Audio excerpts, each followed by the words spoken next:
অন্তর্বর্তীকালীন সরকার, এই সরকার গণ আন্দোলনের সরকার, এই সরকার একটি ছাত্র জনতার আমরা বিপ্লব বলছি, সেই বিপ্লবের সরকার। এই সরকারে যারা আছেন, এই সরকারের অনেকেই নির্যাতিত হয়েছে। তারা কোনো রাজনৈতিক দল করেন না, কিন্তু স্বাধীন মত প্রকাশের জন্য অথবা তারা নিজেদের যে কাজ যেটি করেন সেটি করার কারণেও অনেকে ফ্যাসিবাদী আওয়ামী সরকারের নিপীড়নের শিকার হয়েছেন। স্বয়ং প্রধান উপদেষ্টা, যিনি তার মাইক্রো ক্রেডিট, সোশ্যাল বিজনেস ইত্যাদি তার যে কনসেপ্ট, যেটি গোটা বিশ্বব্যাপী অভিনন্দিত, এবং এই কারণে ডক্টর ইউনূস সাহেব সকলের কাছে শ্রদ্ধেয় একজন ব্যক্তি। তিনি আমাদের প্রধান উপদেষ্টা, কিন্তু সবাই তার মতো তো এইরকম নিপীড়িত হননি। কেউ কেউ হয়েছেন, তাদের ইউনিভার্সিটির চেম্বার ভেঙে দেওয়া হয়েছে, যেমন ডক্টর আসিফ নজরুল, তিনি অত্যন্ত স্পষ্ট ভাষায় ফ্যাসিবাদী সরকারের সমালোচনা করেছেন নানাভাবে। এই কারণে তাকেও হয়রানির শিকার,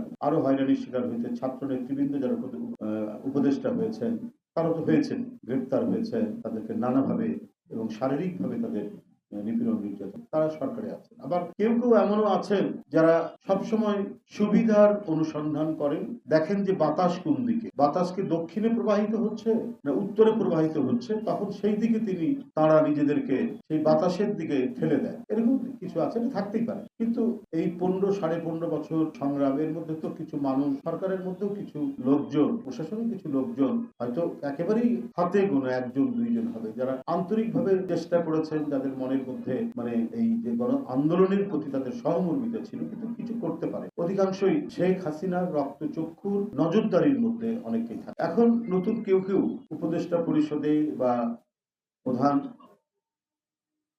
উপদেষ্টার কর্মকর্তা হিসেবে যোগদান করে তাদের টার্গেটেই যেন পরিণত হয় আন্দোলনের সপক্ষে যারা ছিলেন বা সহানুভূতিশীল যারা ছিলেন তাদেরকে টার্গেট করা। খোদাবক সাহেব একজন পুলিশের সাবেক আইজি ছিলেন, কিন্তু এই 15 বছর 15.5 বছরে তার কি ভূমিকা ছিল? তিনি কয়জন লোককে চেনেন? আমরা চিনি।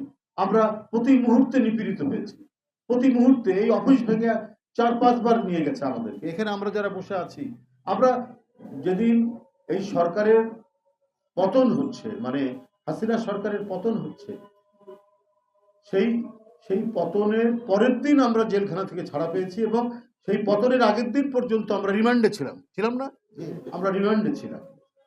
তো এই যে গণতান্ত্রিক আন্দোলনের স্পিরিট, এর যে চেতনা, এটা কি তারা ধারণ করেন? খোদাবক সাহেবরা ওরা তো ধারণ করেন না। বড় বড় তারা কথা বলেন, দেখাতে চান যে তারা অত্যন্ত নিরপেক্ষ। তো আপনি তো আইজি ছিলেন বিএনপির সময়ে, তো আপনি কি করতে পেরেছিলেন?